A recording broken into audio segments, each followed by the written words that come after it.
How do you feel about passion when it comes to creating things? How important is it in your creative process?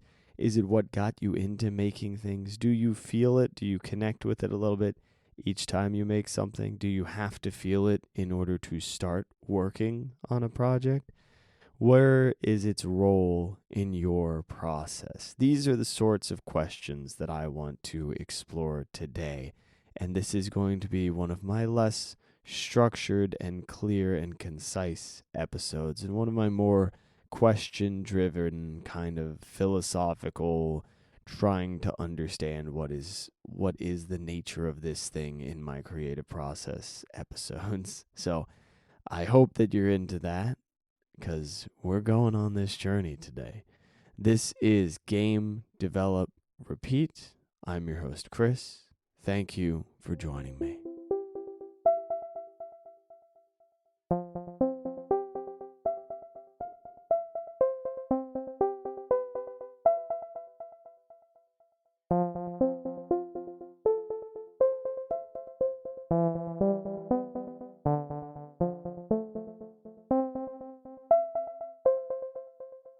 This may seem like an odd jumping off point, but hear me out.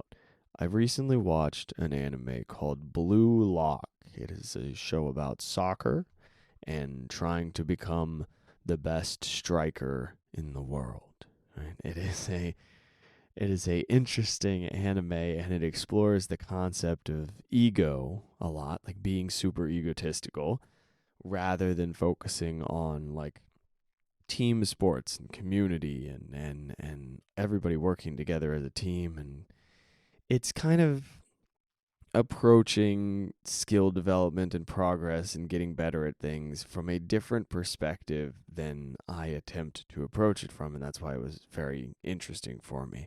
I like slow, focused, calm, steady, sort of sustainable growth, and I like to try to get the ego out of the way. That's the idea, at least. And watching this show, it glorifies the idea of being egotistical. It glorifies the idea of being hyper competitive, of being this person that is just like 100% I am going to be the person who's doing this thing the best, and I will do this by crushing other people, right? It is an intense, weird, but like very Western perspective on getting really, really good at something. And I enjoyed this show profoundly, not just because of that, in fact, because of other elements of it. Throughout the show, it explores each individual character's reasons for being really into soccer in some way. Sorry, football for non American listeners. It is very, why do we call it soccer? It really is. It really is insane that we did that. So it is very focused on the process that these kids are going through trying to become the best soccer players, and the growth that they're going through and their backstories a little bit, and it kind of breaks into a couple of them really effectively. It breaks into their mindset and communicates it really, really clearly, and shows like this person is just playing because they want to connect with that childish joy that they've always had when they play soccer. This one is playing because they want to completely dominate the field and like control other people, right? There is this intensity to it, and the way that this show communicates this is so effective, which adds another layer on top of everything. There's what it actually communicates, and then there's the fact that the show does it so well.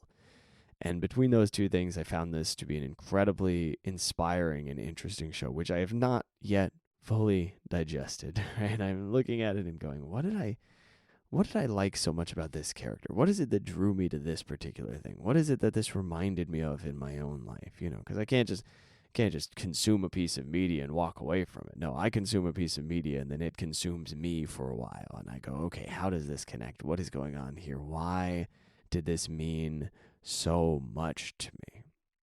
And the big takeaway, I won't linger on the show itself so much because there's no way for me to explain the show and have you understand or have the experience with the show that I had. You kind of just have to watch it in order to really get there, right? Like it's I'm not going to try to communicate that through a couple minutes of podcast, but it's an excellent show. And what I do want to get across is we all have some reason, some connection to the thing that we're doing, right? If you're creating games, if you're writing books, if you are creating art, what is your connection to that? What was that like for you as a kid? What was that like for you in terms of when you started getting serious, in quotes, about it, right? Or at least started regularly putting forth effort into it. What did that process look like? And how does that shape the way that you approach it? And how different is the way that you approach it now from the way that you approached it back then, right? Like, what has changed? Are there elements that you want to go back and reconnect with? Or is it pretty good the way it's going right now? And then, this is the real question. Does any of that matter? Does any of that matter in the slightest? Does that really inform what you're doing? If you have a whole big internal dialogue about why am I doing this thing? What is important about this, that, or the other? How does this connect with me? So on, and engage in all this navel gazing. Does that have an impact? Really? I mean, unless there's something very important that's sticking out to you that's saying this is it. You have to connect with this. Or you're clearly disconnected from that. Unless you're having some major thing going on there, does that hold that much importance? If you have a feeling of, I want to do this thing, if you still have this deep excitement about something, if you still are getting up and going, oh, I can't wait to spend a little bit of time on this project today. Oh, I can't wait to see what I figure out next. If you're moving forward in that way, does all that stuff matter? Do you need to delve into your backstory? Do you need to figure out this whole narrative structure of your life? Or can you just, and maybe this is the way that I should be doing it, can you just hop in and get it done? I think so. I don't think I have to go through some elaborate motivational thing. I don't think we have to do that. I think we're in a time period, or maybe it's the internet, or, maybe it's just a me thing. There's a tendency to just think about the thing until you go, oh, that must be the right way to approach it. But I could just sit here and I could feel passion for what I want to do, and I could do it, right? Can't I just feel passionate about it and then do it? Do you have to dig deep into your motivational structures? Do you have to go, oh, what's the reason why I'm doing this, right? Do you have to ponder every little aspect of it? I don't think so. See, I'd like to take this podcast in a new direction soon. And I don't know if you all can feel this evolving. I don't know if you can tell that this is going to happen, but I feel like I'm in a little bit of a cocoon phase right now with this. I feel like this whole thing is going to start shifting, right? It's either going to evolve or die. There is something changing in my creative process right now. There's something changing in what I believe this podcast should be. There's something changing in my priorities. And I want it to change for the better. And it's going to be gradual. I think it's already started. But I think a big part of that is what I'm talking about right now, which is a shift away from pondering the past and navel gazing and thinking about this, that, and the other little detail in my life, and just locking in on what I'm doing right now. Where are my passions taking me, and what progress am I making? What did I do this week? What did I do last week? How did we make progress? And how can I pass lessons along, right? This is how it's starting to feel. And maybe it doesn't go that way. Maybe it does. I have no idea, really. I have to let it evolve naturally. But I do think throughout my time making this podcast and throughout my time pursuing creative things, I spent too much time thinking about pursuing creative things, too much time planning about creating things. Or maybe not even too much, but that seems to have been my main focus. And at the very least, I think it's time for my priority to shift back into just do it, rather than figure out a plan on how to do it or like motivate myself to do it and whatnot. I know that seems odd, but I feel like some of you can probably relate to this feeling of, oh, I've just got to find the right way to do it, the right way to move forward. Here's how I'm going to start doing the thing. Versus just connecting with that feeling of, oh, you know what, I am passionate about this idea and I'm going to do it. Or, yeah, you know what, today it's, it's 5 o'clock. That's the time that I work on this. All right, I'm going to start working on it. And I want to connect with that passion a little more, whatever that is, whatever that looks like.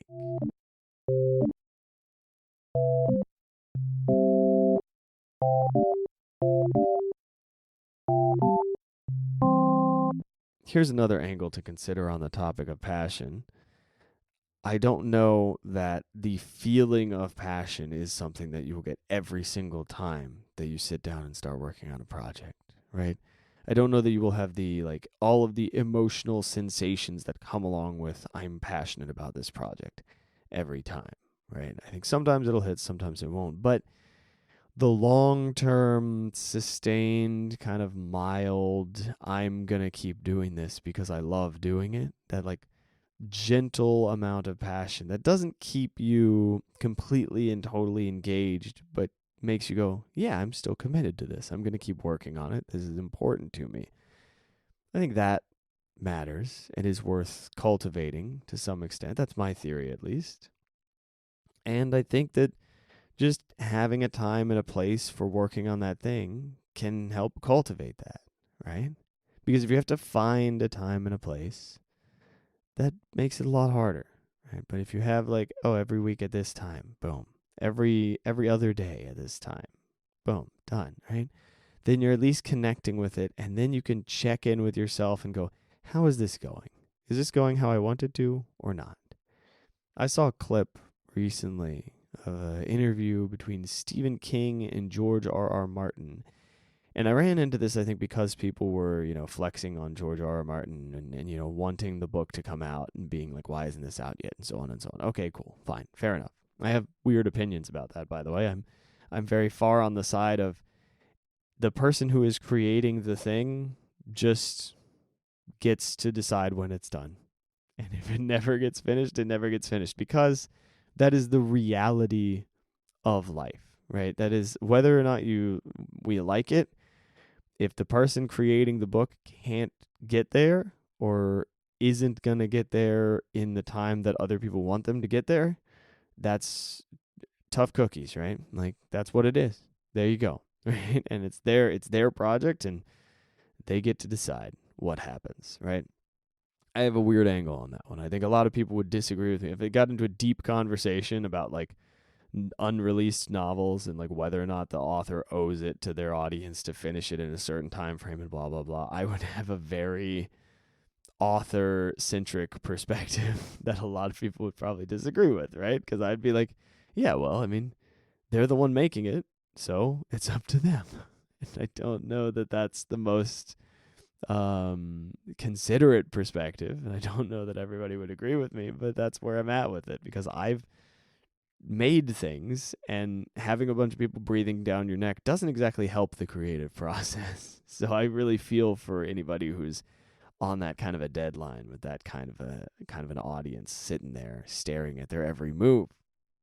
Where was I with this? I was watching an interview between Stephen King and George R.R. Martin. And George R.R. Martin asked Stephen King how he writes so quickly.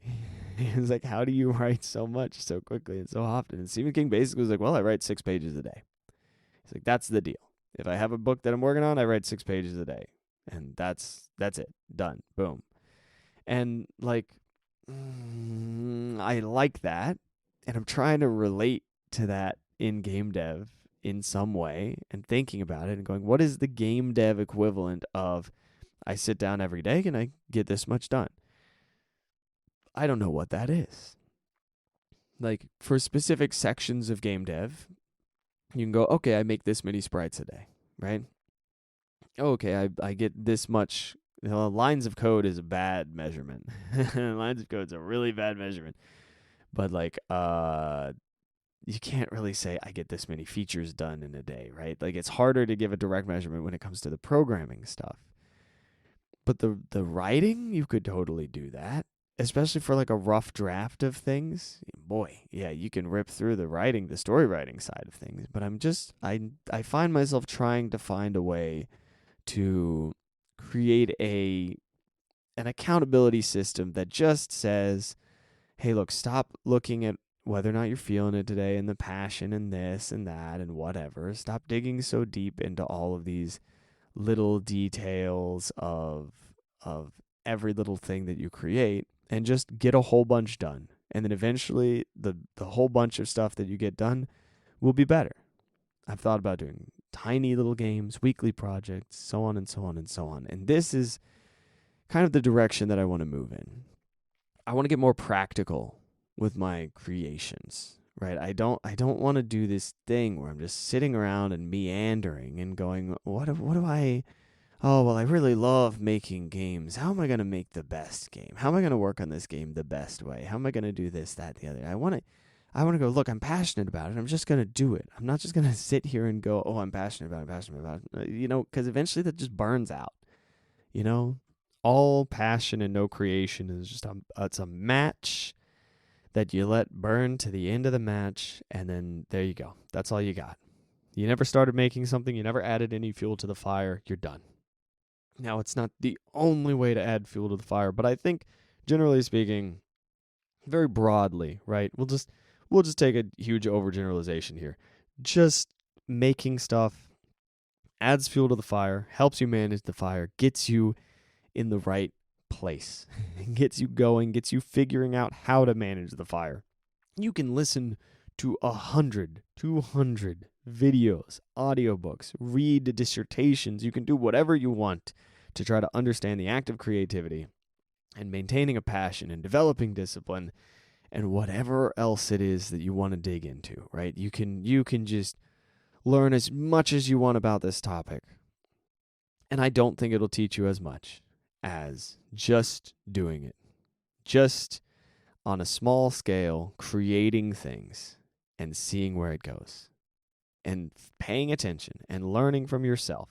Because whatever you learn from everybody else, there are going to be some universal truths, and there's going to be some things where it helps you a little bit, and it's kind of you're learning how to make a fire. Sure, fine. But you got to do it in order to really understand how to do it. And if you just overload yourself with theory from the get-go, you're going to be overwhelmed from the beginning. You're going to start working on it, and you're going to go, oh, am I doing this perfectly, and blah, blah, blah. And you're not going to pay attention to what you're actually doing. Right? So my pitch for you is, if you're passionate about something, and it's a pitch for me too, let's be honest. A lot of this podcast is me talking to myself and working through things. My pitch to you is, if you are passionate about something, just feed the fire. And don't feed it with all of the logs in the world, right? Feed it with an amount that you can manage, get things going, keep the air flowing. Don't just bury it under so much wood that it can't even get air, right? But get a little project going, a little something. And if it seems like it's too much, then take some logs off. Right? You don't have to commit fully to a project just because you started it. If it's not good, if it's burning the fire out, back off. All right? If it's the fire's burning through it too quickly, give it a little something else. Give it a little more juice. Manage that flame. Manage the passion, not by obsessively digging into research and YouTube videos and research, which not that I've ever done that. Not that I've ever done that at all, but just by doing the thing a little bit. Speaking of not that I've ever done that, this thought process actually started partially. It's kind of been all over the place, but I watched a video by this guy, Ali Abdaal, called The Consumption Trap, How to Finally Lock In. And the one thing that really stuck with me in the video is just make dumb things. It's like, just make quick, dumb, little stupid, pointless projects, and eventually you'll find what you like, right? And you'll keep doing it. And you'll learn stuff from that. I think he was more focused on the learning side of it and the long-term financial success thing and blah, blah, blah. But I think he got to something that is, first off, I think he's dead on about all that stuff, but that's just, what do I know? I think something that he spoke to within me is you can learn a lot more about yourself, your process, your interests, and all of this stuff by just exploring it and doing it. Boom, easy, done. Right? That's the direction I want to move this podcast in. I don't know when that's happening. I don't know how that's happening. I don't know what that looks like. But something is gradually shifting here, Something is shifting from philosophizing to a little bit more practicality. I don't know. Anyway, passion. Maybe it's just exploring my passion for this podcast in different directions because I love doing this. And lately I'm going, I feel like I'm just navel gazing a little too much. And maybe we need to get out of that. Maybe we need to mix it up a little bit. So I might throw in little experimental episodes every once in a while. Who knows? Maybe I'll have one episode that's just a straight up review of something. Or just an analysis of one element of something. Maybe a slightly deeper dive. Maybe not. Maybe something shorter. Maybe something longer form. Who knows? But just a heads up. I might start messing with that. I don't know what that looks like yet. But as far as passion goes, I don't need to sit around and... It's so funny. I went on that whole thing about you don't need to watch videos about it and read essays and all of this. And then I was like, oh, here's a video that I watched about it. But even that, I could have just been making stuff. I've done it before. I can do it again. It's great. I love it. It's what I get the most out of. Is just sitting down and making stuff. And then I get into this thing where I go, but I don't know what to make. And maybe I can come up with something a little bit more useful for that. In fact, give me a moment. I may have something for you in just a sec.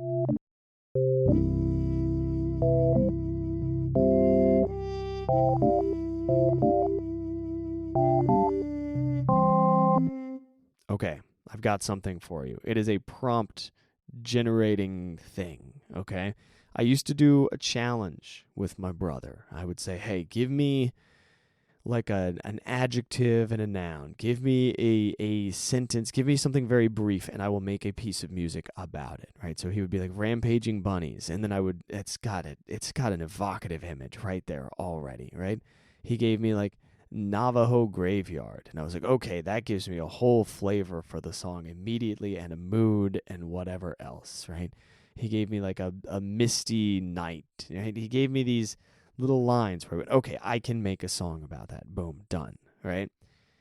And then I had a different challenge that I used to do. I used to do something with Tallest Tower Games where I would say, give me any kind of challenge in your life, any kind of problem, any kind of thing going on, and I will turn it into a video game idea. I will take your problems and turn them into, oh no, this is actually game research and it's a good idea. You have a procrastination problem. No, that's good. I'm glad you have a procrastination problem because what you're actually doing is researching for a game about procrastination. Okay, so these are the things that inspired this idea, and maybe those work for you too. Use either one of those. All I've done here is I've just written down adjective, noun. Okay, adjective, noun. Rampaging squirrels. What's the game idea? What do you have? There's something there. I know you've got something there, right? You can think about it for give it 10 seconds. Rampaging squirrels, you can make a game out of that. All right. And you can also make a tiny little one-day idea game design draft out of that. You can go 20 different directions with that. These are basically tiny game jam ideas, right? Chatty kitten, wise goldfish, explosive leaves, the greatest tree. How many different game design ideas can you come up with for each of these phrases? And you don't have to make the game. You can just draft the design idea. And if you find something that really puts a fire in your belly, or you find something where you go, you know what, I want to explore that a little bit more. Maybe I just want to draw that. Maybe I want to write the music for that. Maybe I want to do this, that, the other. Write a little short story about it. Cool, do it. Have at. But that's my pitch for you. Just have adjective, noun. Throw some together. Don't worry about it while you're throwing the adjective and the noun together. And then just, boom, make a game idea off of it. Let your creative juices flow. That is my practical pitch for you in terms of developing your passion. People are like, how do I make games? How do I do this? How do I get started on this? There you go. Get an adjective, get a noun, throw something together. And then do that a bunch and see what you like and don't like. If that structure doesn't work, because I just threw that together just now, if that structure doesn't work, find a different structure. Mess with it. Go, what about this structure doesn't work for me? Maybe I need a verb. Maybe I need noun, verb, noun. Right? I used to do Mad Libs with my community for game with you guys. Mostly on Twitch, but I used to do Mad Libs with y'all for a game development idea. And that was fun. I made some crazy stuff doing that. And right now I'm in a phase where I want to do more crazy stuff. And maybe I want to go in on my bigger projects too. I don't know. But I want to be creating more, whatever that looks like. And I wanted to give you a way to create more, whatever that looks like. Maybe it's small scale stuff. Maybe it's big scale stuff. Maybe this inspires something. Maybe it does absolutely nothing. I don't know. But that's what I have for you. That's all I've got. I don't have a question for you today. I just have that prompt. So that's that. Thank you for joining me. I will see you in the next one. Until then, get out there, make some stuff, and have fun with it. Bye-bye.